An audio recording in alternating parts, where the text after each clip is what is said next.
All right, ladies and gentlemen, we're going to kick off the Pikes Peak Area Council of Governments Transportation Advisory Committee meeting. It is 1:31 on Thursday, December 21st, the shortest day of the year. The good news about that is every day gets more sunshine after this. But hopefully everyone had the opportunity to review the agenda. First, as I call this meeting to order, we're going to go through and do introductions and verify that we have a quorum. Today, I'm going to be starting with members that are online. I'm going to call up the first names of the voting members that I see first. And if you could please jump online and introduce yourself, I'd appreciate it. Becky? Greetings, everybody. Becky Frank, Town of Green Mountain Falls. Ben Sheets? Engineering Department. All right, Victoria? Victoria Chavez, El Paso County. Kathleen? Kathleen Collins, CDOT Statewide and Regional Planning. All right, Chris? Chris Padilla, Colorado Springs Airport. Okay, great. Those are the voting members we have online. We have several guests. I should have introduced myself up front. Gail Sturdivant. I'm the Acting Public Works Director and City Engineer for the City of Colorado Springs and the Chair of the TAC. I'm going around to my right. Division Manager, City of Colorado Springs, MMT.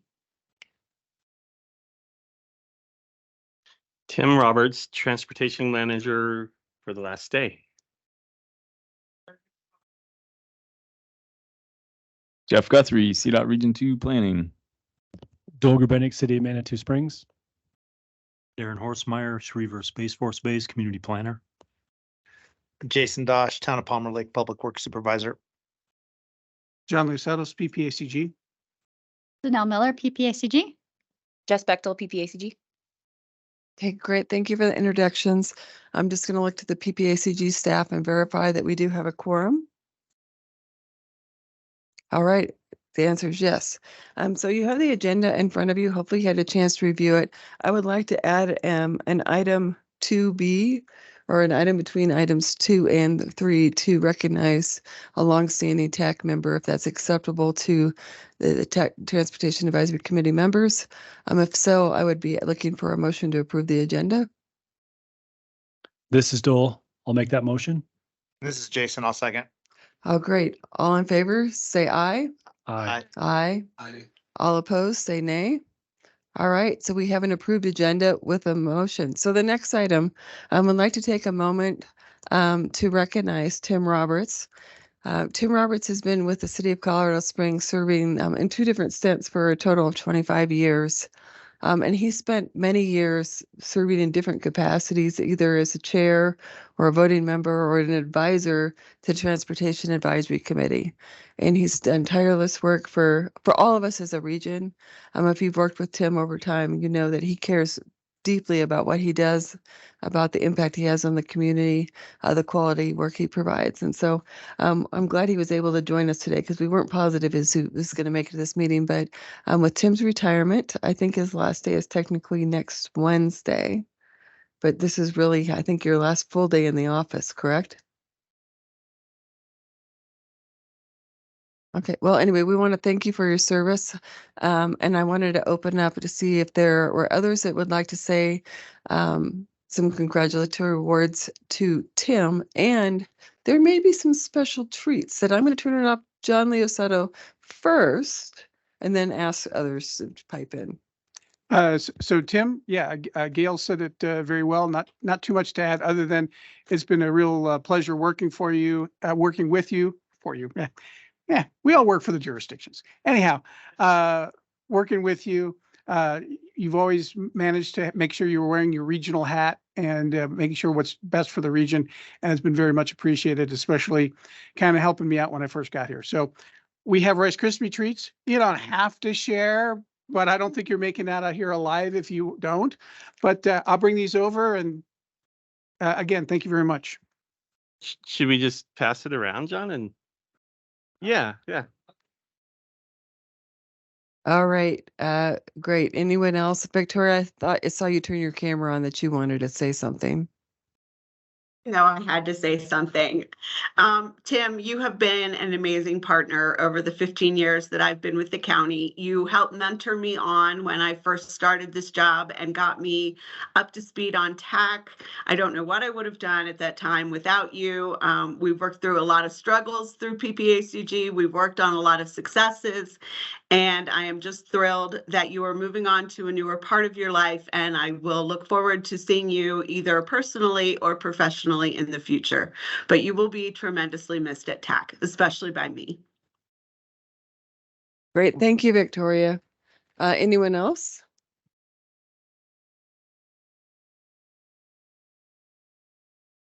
All right. Well, Tim, and I didn't know, I wanted to give you the opportunity if there's anything you would like to say. So,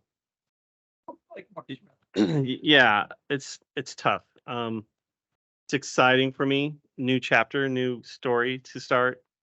Also difficult. I've worked with a lot of great people in the region, in the city. A lot of accomplishments that we've done all together, never individual. We all work together, and I think this region as a whole has benefited from us working together. My previous life before Colorado Springs was at an MPO in El Paso, Texas. And I can tell you that the working relationship with that TAC was nothing like what we do here. I think this is a great model and a great situation to work with. You guys are awesome. It's been a pleasure, and hopefully I'll still see you guys in the future. So thank you. Thank you, Tim, and congratulations again. All right, I'm going to move on to item 3 as published on the agenda for public comment and presentation. Jared, was there anybody online that signed up for public comment? No one let us know in advance that they would like to make public comment, and looking at the names, it looks like it's all either staff or members of the various entities. And I will just let you know that we did not receive any submitted requests or any submitted public comments that would have been distributed to the committee in advance. All right, great, thank you. Is there anyone in the audience that would like to make public comment on an item that is not already on the agenda? All right, seeing none, we're going to move on to item number 4, the approval of the minutes. Minutes were provided in your packet. I'm going to open up the floor for either corrections to the minutes or a motion. This is Lan. I move to approve. This is Dole. I'll second. All right, we've got a motion and a second on the agenda or on the minutes. All in favor say aye. Aye. All opposed say nay. All right, the minutes are approved as published. We're going to move on to item number 5, Board of Directors report. Who's taking that from the PPACG staff? Danelle? I can take that. So there were only a couple of items that were heard by the board related to transportation this month. The board approved the regional priority program funding that CDOT had brought to us last month. They also had an information item regarding the 25 through 29 tip. And other items, they did approve the adoption of the comprehensive economic development strategy.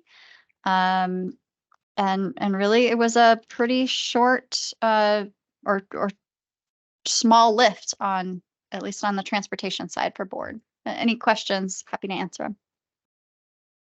All right, seeing none, thank you for that. We're going to move on to items 6A. The first one is the regional freight study.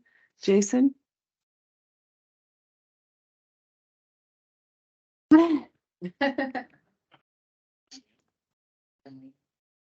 These are good, John. You waited for me to take a bite, didn't you? Oh.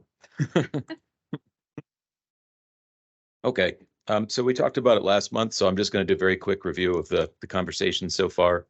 The freight study kicked off in February of this year, led by Cambridge Systematics. We did a midpoint update with TAC in June, then a TAC workshop and information item in October. And then we had another discussion last month in November. We'd like to ask for your recommendation today and hopefully get board adoption in January. An updated draft went out with the packet this time. Since last time we talked, some corrections have been made. Last time there was some input from the workshop that hadn't been included last time.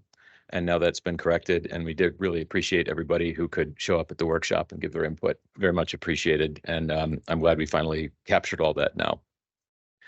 There were a couple of other small corrections that came in the last couple of days. Those are very minor, but they'll also be reflected in the final draft. Also, since last time, this is the only new thing. A freight survey was conducted via social media. And we have those results to share with you today. To be clear about that, the required public input period had already been completed by the time we came to you last month in November. So this is just sort of a plus, an additional survey to get input from CDL truckers. We really had hoped we would get that information through other channels throughout the course of the study, but we were not successful. So we went out and did a social media survey and got a fairly robust response there. So we're happy to get it. At this point, it's just kind of an FYI. It's pretty supportive of what's in the study already. And we just didn't want to wrap up without that. So it's really just for future reference in the event there's a freight plan in 2025. And Guy Liao from Cambridge Systematics is going to share that with you if there are no questions at this point. Great. Thank you, Jason. Any questions for Jason? And if there are none, I'll be looking for a motion. I think we had a lot of really good discussion in our workshop and in the meeting last month on this item. So thank you for following up on that, Jason. Of course.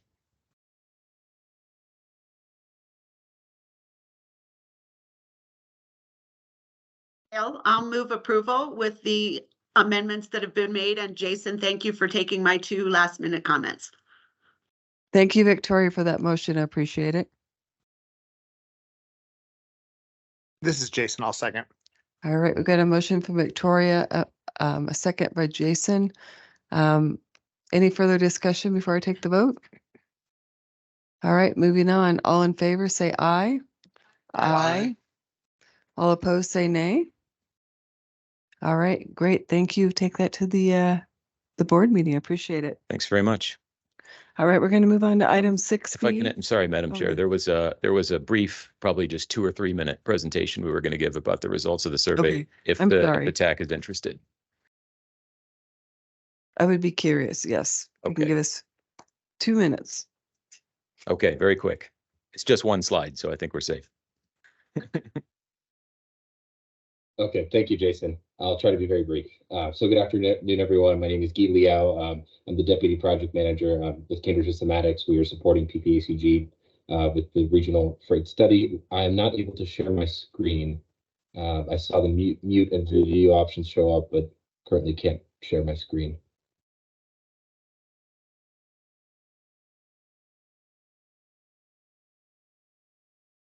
I think that's being enabled now, Guy. Oh, okay.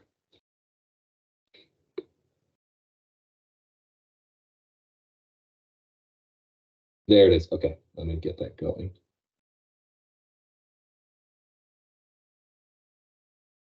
Okay, so let me know if you're not able to see my screen. I've got the slide deck up now. So as Jason mentioned, we just wanted to come to you very quickly today and talk about some of the stakeholder outreach that we've been doing over the past couple of months. Really, it's 2 pieces. It's the public comment period where we had the study published on PPACG's website, open for public comment, and we received a couple of great responses, just talking about generally the need for rail infrastructure and the regional investment, and talking about improved and modernized rail infrastructure to prevent things like weather delays and safety incidents. That really reaffirmed some of the findings that we had, as well as the need for future planning amid regional population growth. So things like eco-friendly last mile solutions as e-commerce grows and population grows, as well as planning for the last mile with infrastructure that is better suited for trucks. The other one was the PPACG trucker study, which was a social media campaign that wrapped up last month as well, at the end of last month. We got a very good response rate on that, received about 30 responses. And it really, we asked several questions, and I've just summarized them here, but we heard things like the general need to address congestion and safety issues, including low clearance bridges, which we had in the study we looked at specifically. We saw the need for specific infrastructure improvements like merge lanes, more rest areas, more road maintenance and safety measures like larger roundabouts and emergency pull-off areas for trucks. We saw some regulatory needs as well, like adding more truck routes through jurisdictions, added some passing zones on roadways, and adjustments to ELD hour regulations to allow for better commercial vehicle operations. And then lastly, we saw some safety and efficiency improvements as well, like adding more bypasses through Colorado Springs, which is something we're looking at the future freight projects and just looking at the Vision Freight Network for the region. So this is just a very high level summary. What we'll be doing now is adding an appendix where we'll summarize the findings in a little more detail than this, where we'll be able to capture all these findings from these two outreach summaries. So I know that was quick, but given the time constraint, just wanted to do that, and I'll be here to answer any questions. All right. Thank you very much. Any questions? And it is interesting to see, or good to see, that is consistent with the other things that were already included in your draft. So I appreciate that. All right. Anything else, Jason? No, that's it. Thank you. Perfect. Thank you. Thank you. All right. We're going to move on to item 6B, the fiscal year 25-29 TIP draft review process to be released for 30 days. Jess? Yes, hi there. Thank you. So this item, last month it was information. This month we bring it to you for review and comment and hopefully for recommendation to pass it through the CAC and to the board for a 30-day public comment period. So the draft document itself was provided to you for review. Major changes were highlighted in yellow.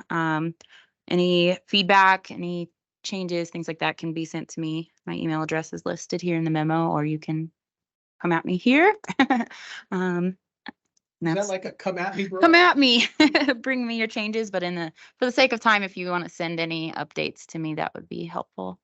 And I'm here for any questions as well. Thank you, Jess. Any questions for her?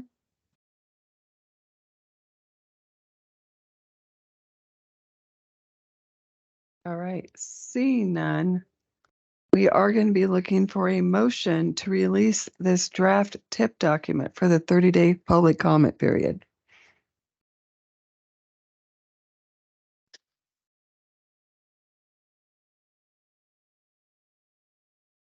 This is Lan. I move to approve. This is Jason. I'll second. All right, great. So we've got a motion and from Lan, a second by Jason to release this for public comment. Any further discussion? Hearing none, all in favor say aye. Aye. Aye. Any opposed, say nay.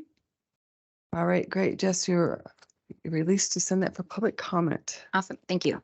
All right, let's move on to 6C. It's back with Jess to talk about a TIP amendment for CDOT's RPP project or funding.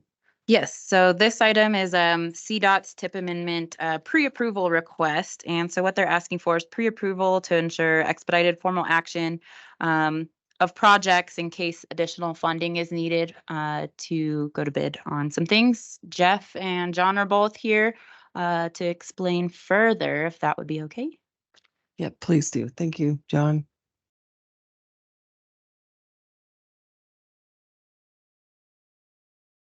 Yeah, the bottom line is it's a relatively competitive and good bidding environment for contractors right now, right? It's we're seeing higher bids than we anticipate.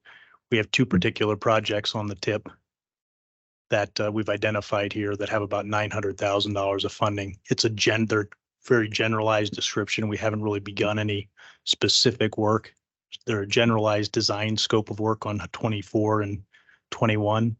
And I'm trying to, once we get bids in, we need to kind of expedite the process of being able to find funds and get it in. So I'm trying to get pre-approval through PPACG here of the concept of using the up to $900,000 on two particular high important 10-year capital projects in our region, the 67 north of Woodland Park. And then if that doesn't utilize the funds, the Powers and Airport project. And then, of course, if both projects don't utilize the funds, then they would stay right where they are. Great. Thank you, John. Any additional questions for him? All right. Thank you. And thank you for your forward thinking on this. Oh, sorry. Go ahead, Victoria. Quick question. I'm not exactly sure what the 24 East one was, but it's not Judge Orr, is it? No, it is most certainly not Judge Orr. Perfect. And do you think you'll be able to put these funds back in the future? Well, if they're used on these other projects, it'll be a replacement. No, it's not like they're going to just be refilled. Now, looking down the road to future fiscal years, of course, we could allocate funds to those corridors again. Thank you. All right. Any additional questions for John? All right, great. Thank you, John. So the motion before us is to recommend approval of the contingency funding swap for the RPP funding should the bids come in higher on the and require the additional funding as presented in your memo. This is Dole with Manitou. I'll make that motion.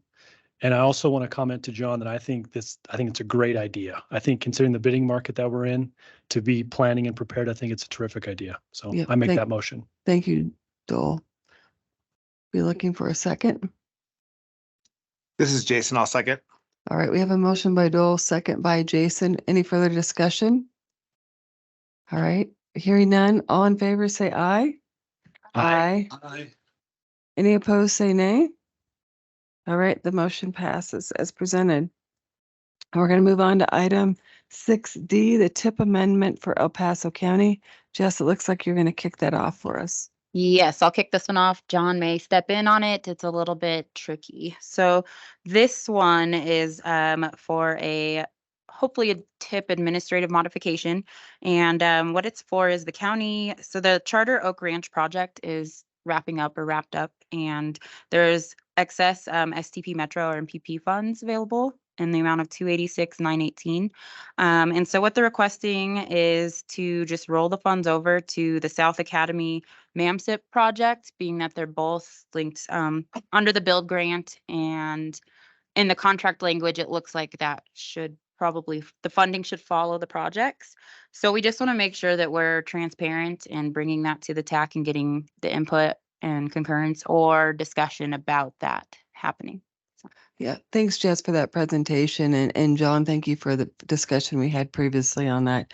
I think it makes perfect sense. And the fact that it's already included underneath that bill grant and really that bigger umbrella of the MAMSIP language, it makes sense to allow them administratively to move the funds between one project or one phase underneath that grant to the other. So thank you for bringing this opportunity in, and hopefully it would save the county 2 to 4 months period of time if we had to go through a formal amendment. So I appreciate that.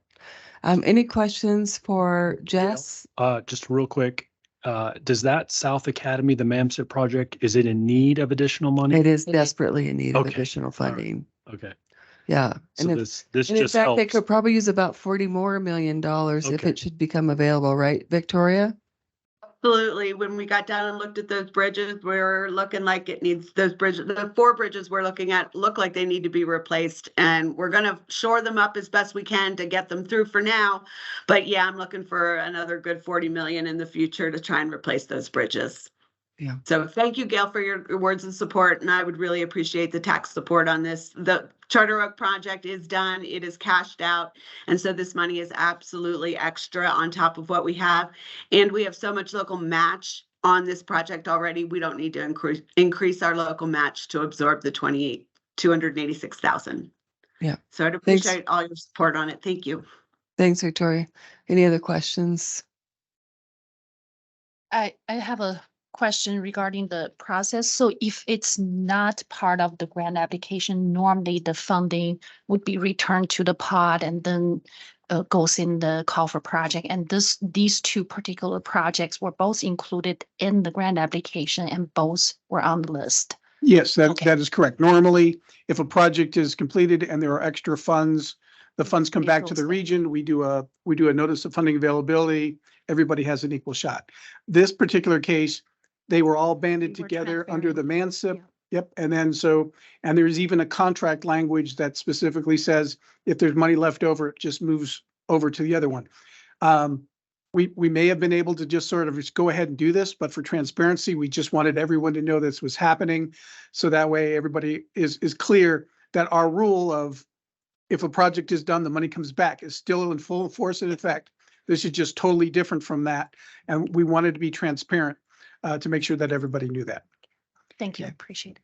And if there is an Academy bake sale for extra funds, Victoria put me down for some extra sticky Rice Krispie treats. John, thank you. I'll buy more.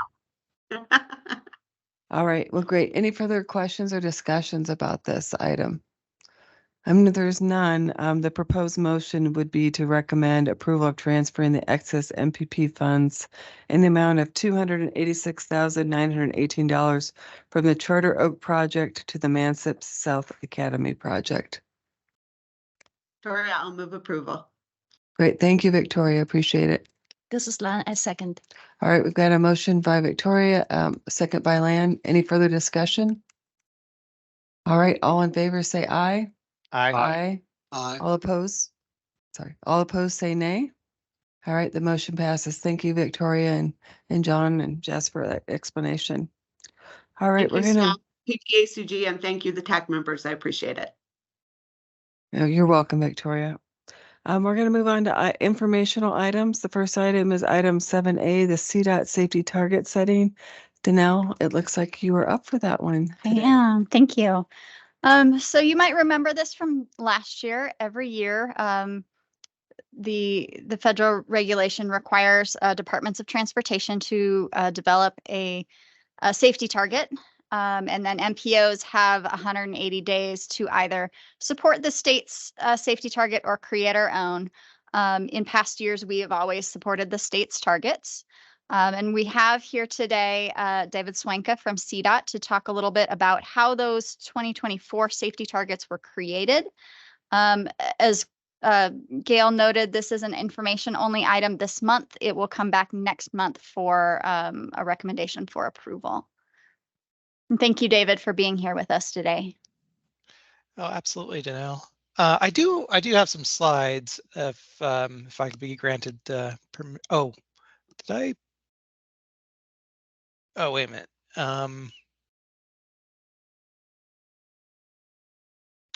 Yeah, if I could get permissions to share. There we go. And just remember, David, this is the shortest day of the year, so it's trying to be the shortest meeting of the year. So. Okay. Very, very good. I'll be brief. Can you see my screen here? Yes, sir. Cool.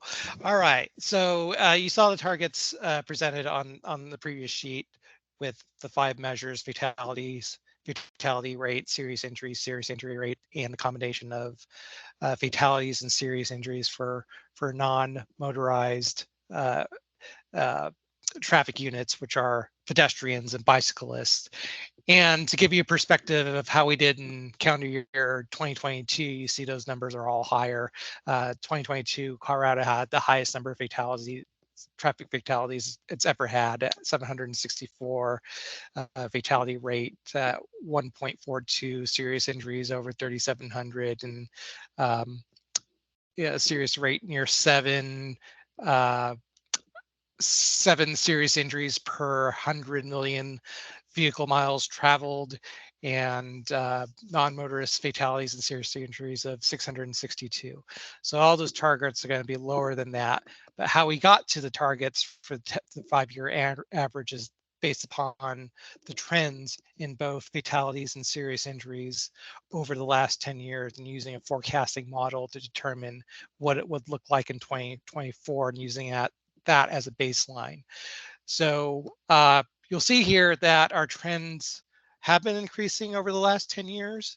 2023, it's not done yet, so that number will be a little bit higher, but it won't be as high as 2022. We believe the 2023 number ultimately will be in the low 700s, so it will not be another record-setting year for fatalities in Colorado, which is a good thing. And looking at some of the PPACG counties, we see how that trend has done over the last 10 years. It's generally been increasing, but there's been a little bit more variance over the years. El Paso County usually is at the top of the counties as far as most fatalities per counties. Denver and Adams County aren't very far behind typically, but in the last 3 years, El Paso County has had the highest amount of fatalities in Colorado in that respect. But usually the trends for El Paso County generally follow the statewide trends. And then, for David? Park Teller. Yes. Sorry to interrupt you real quick. I know we're in a hurry, but question, are those county fatalities, that are not on the interstate, or are those CDOT facility fatalities only in the county? They're all public roads, whether it's Okay. an interstate, state highway, non-state highway, county road. So it's anything that's all of the public. county. Okay. Yep, correct. Thank you. Moving on to serious injuries, we see a little bit of the same thing, only that the trend of increasing has really been seen in the last couple of years. And we're a little bit of a lag in 2023, so I didn't put that up there, but I expect that number to be pretty close to what it was in 21 and 22. And you can see at the county levels, you see that general increasing trend that's similar to the statewide in those respects as well. So really those are what we use to forecast those categories. And of course we have breakdowns of different elements as well. This is comparing 2019 through 2022, and you can see that everything has been increasing over those last 3 years. And yeah, so with that, I'll provide this update to Danelle to share with the rest of the group. But for now, do you have any questions about how these targets are set? This is Gail Sturdivant. I do have one. When you were talking about the trends, and there have been some increase in the trends, do you have a growth factor or growth accounted in that trend? The rates reflect the amount of travel in Colorado, so that is, I guess, inclusive of that. As far as like the rate, what's reported is vehicle travel, not necessarily populations, although I'm sure there's a correlation there. But I would say, as the VMT has increased about, just say 10 or 15% in the last 10 years, but the fatalities are more like 30 or 40%. So that is a partial factor, but that's not the only factor of why fatalities and serious injuries have been increasing. Right. But I guess my question really was, looking at it to truly be a apples to apples statistical comparison, that fatality rate should be compared based on the vehicle miles traveled, just not on the actual number of fatalities. And unless I'm missing something in here, it doesn't look like that's there. Well, that's the measures are both the number and the rate. So there are 5 measures overall. For fatalities and serious injuries, you look at the number and the rate. And then for fatalities, serious injuries, and the non-motorized fatalities and serious injuries, it's just the number. Okay. And then my next question for you is, setting this rates, other than it's mandated that we do this, what does it do for us?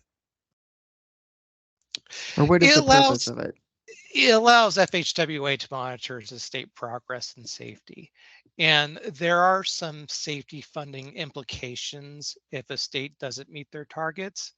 Really, it's not like taking away funding, but it restricts the state's ability to use that funding for things other than safety improvement eligible items, for like its highway safety improvement program and things like that, which is money which is distributed to the state for its use, and also local agencies as part of that as well. Okay. No, thank you. I appreciate that. I think most people don't understand what that really means or does for us. And then this last thing is just a comment. I know there's nothing we're going to be able to do or say about it, but I absolutely hate the name of the safety performance targets. And I would really encourage, and I know you're a CDOT member, and this is a federal requirement, but if there's some way this could be looked at, it's really a statistical representation of what's happening for safety along our roadways. And it is not a target. We do not have a goal to have so many fatalities per year. So I would And I'll say this every single year that we look at renaming this because I think it's a misnomer on what it's representing. Yeah, it gets, the conversation gets difficult for us at the CAC and then when we go on to the board. Because again, this is a statistical goal, not an aspirational goal. And that does get lost every year. So Yeah. completely agree with you, Gail. Yeah, and I'd be happy if you need my assistance at the CAC or the board meeting to talk about that because this is just a frustrating part. It's particularly when we strive to improve safety in our roadway system every single day. All right, any other further discussion or questions? All right, well, thank you, David, for joining us. And since this was informational item, there's no further action, but it does sound like we would have action on this. And I would encourage us that next month that we do adopt the state targets, as it makes more sense for us to do that than to come up with our own. So thank you again, David. Appreciate it. Thank you. All right, we're going to move on to item 7B, also informational. It's the Federal Highways Urban Area Boundary Update. It looks like Will's going to kick us off.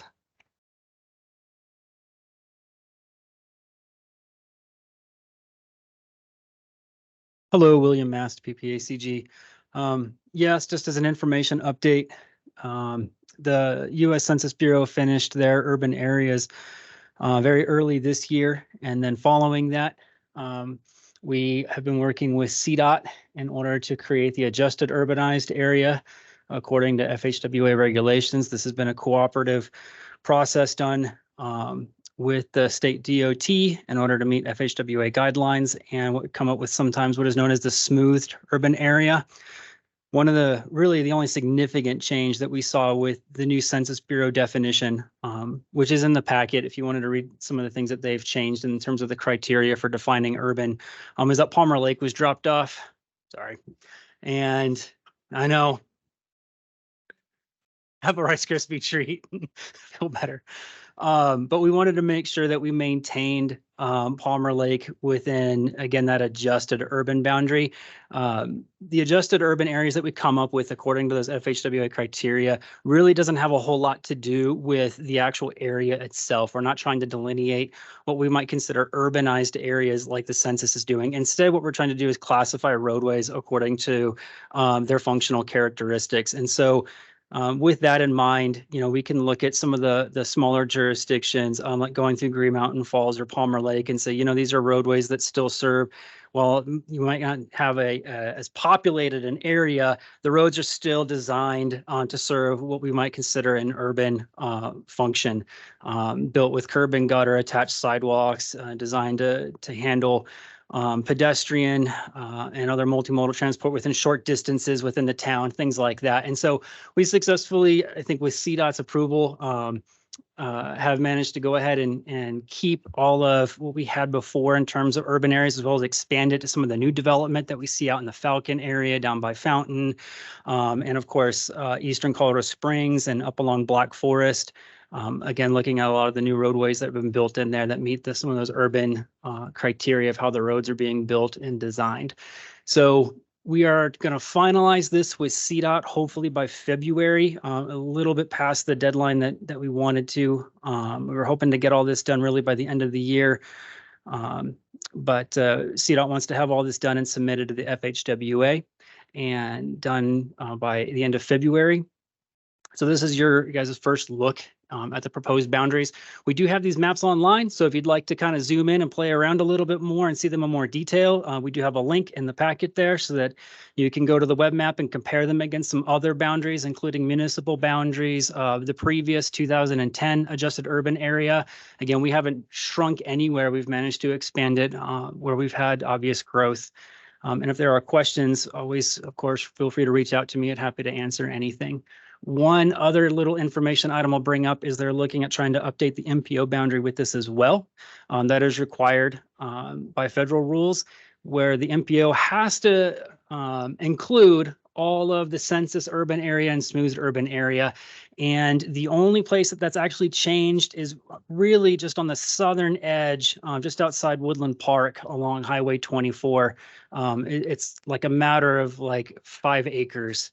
where the new census urban area, they included it south of the Bible College, across the highway from the hospital down there. And so we are going to also go through getting that adjusted on the MPO. Otherwise, there are no other projected changes in our MPO boundary. There's nothing that's been identified as necessary to change the MPO boundary. And so these, once it's approved by CDOT, will go to the governor for approval and then eventually the FHWA.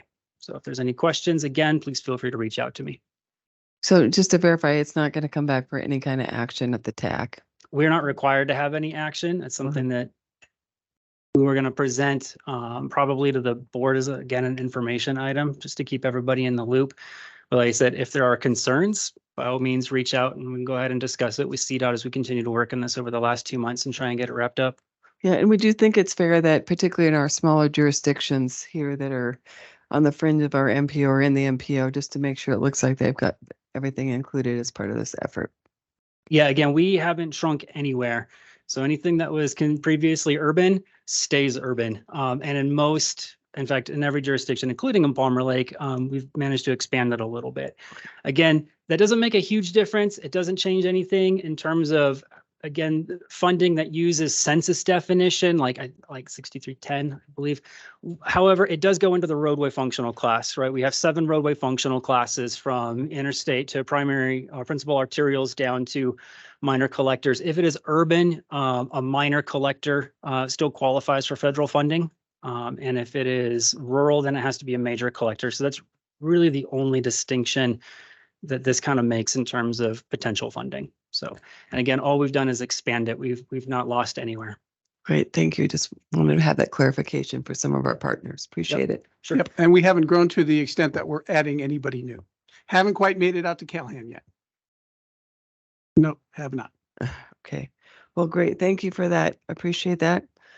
All right, we're going to move on to informational item 7C, CDOT updates. I think CDOT member online, it was Kathleen. Did you want to kick us off first? Sure.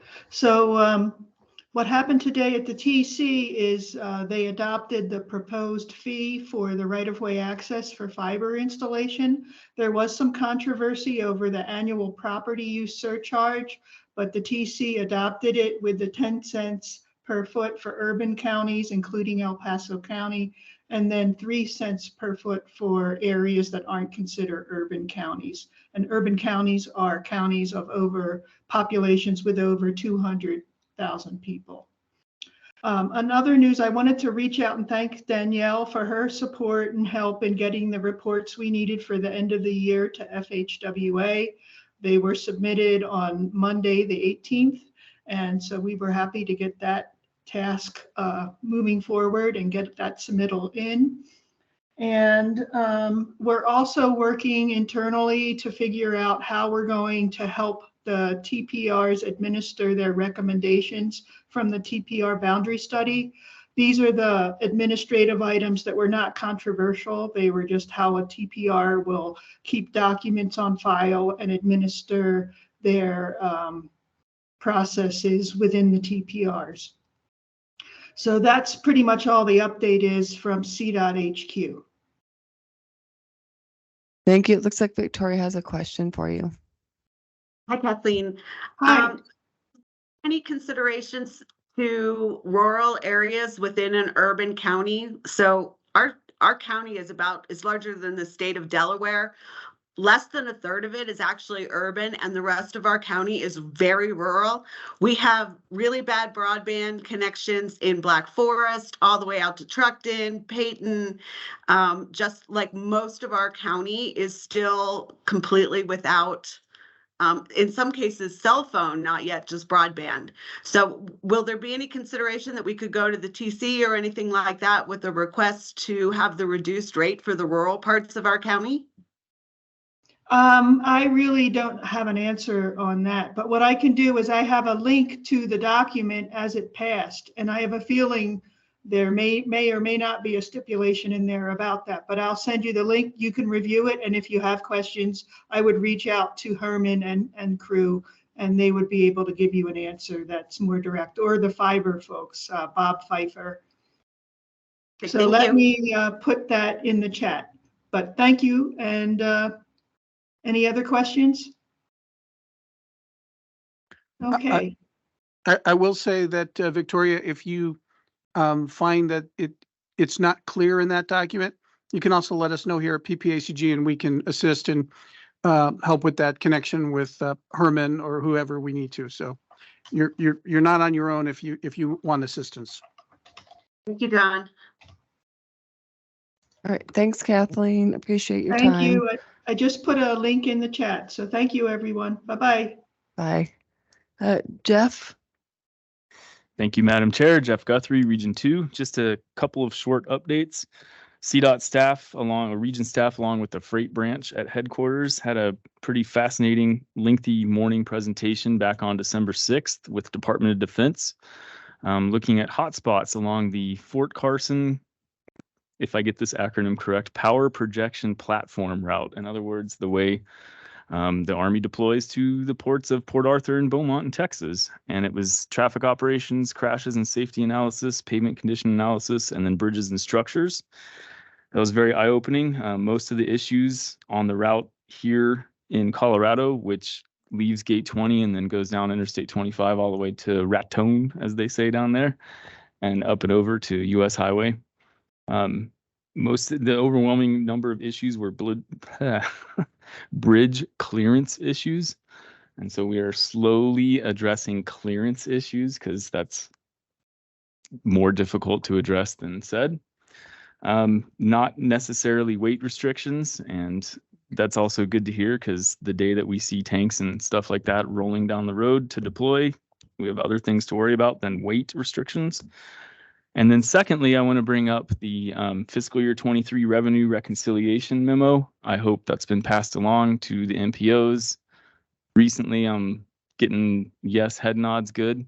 In a nutshell, and I can answer any questions after the or during this, but in a nutshell, the sub-allocated revenues such as carbon reduction program, surface transportation block grants, urban, CMAQ, metro planning, both FHWA and FTA and TAP. Of all of those, all of them are seeing slight decreases in fiscal year 23 revenue in actuals versus projections.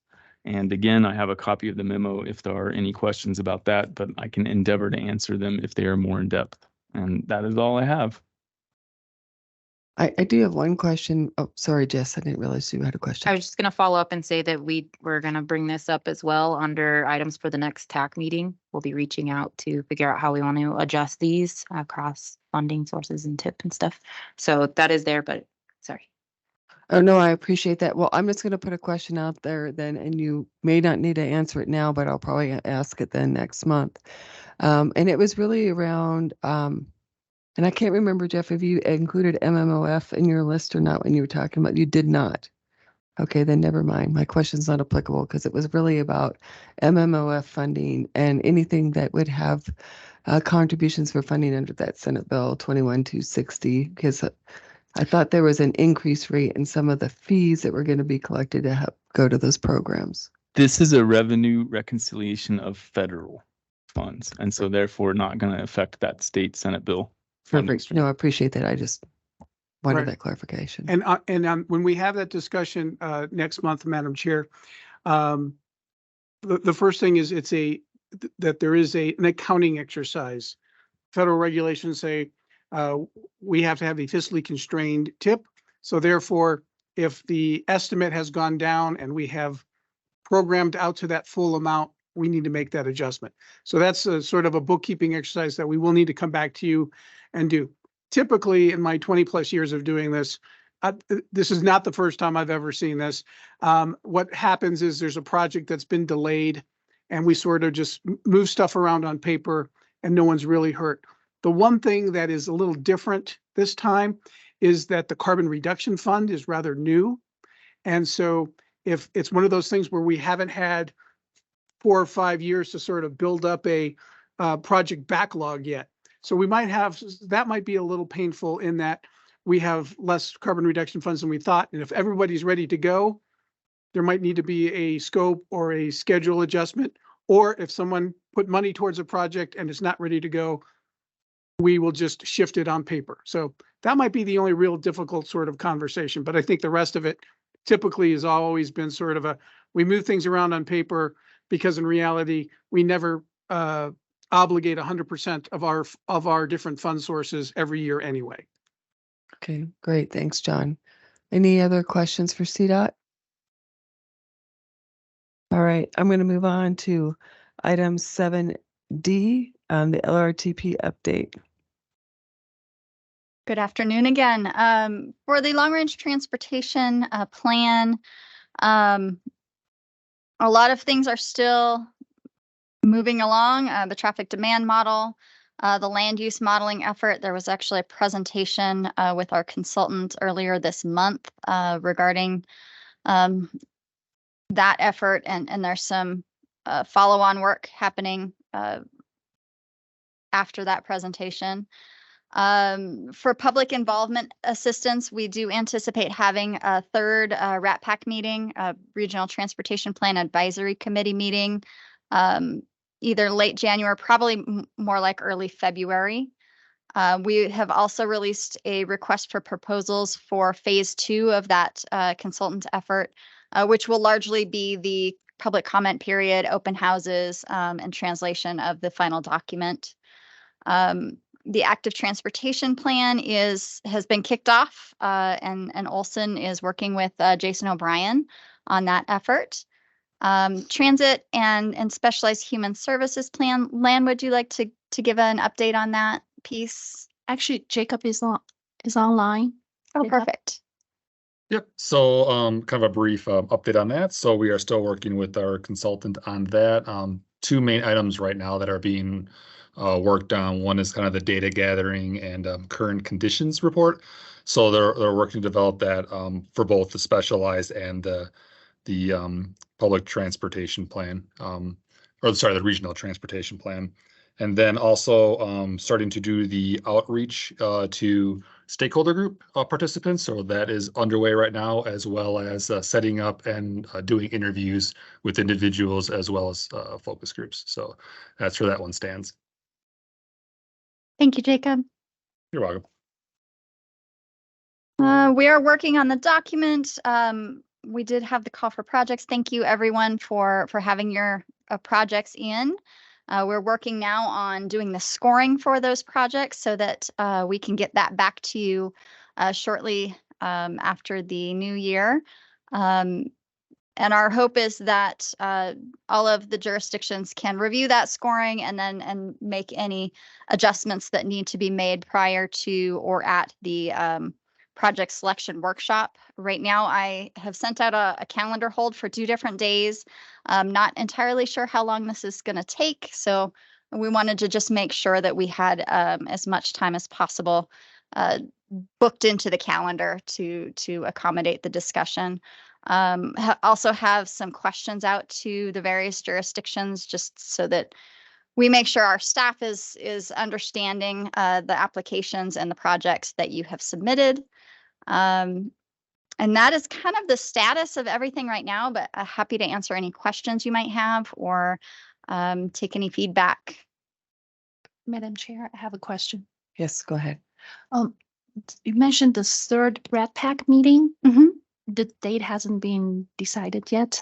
It has not been decided yet. We were actually throwing around some dates with Kearns and West, and they were going to get with Nelson Nygaard to make sure that it worked because we wanted to include a portion of that meeting dedicated to the transit plan. Okay, good. Thank you. Great. Thanks, Danelle. Any other questions for her? All right. Hearing none. So next item is 7E, the IIJA updates and other funding opportunities. The only big update for everyone, and this has been out for a little bit, so you've probably already heard, but the RAISE NOFA was released with a deadline of February 28th.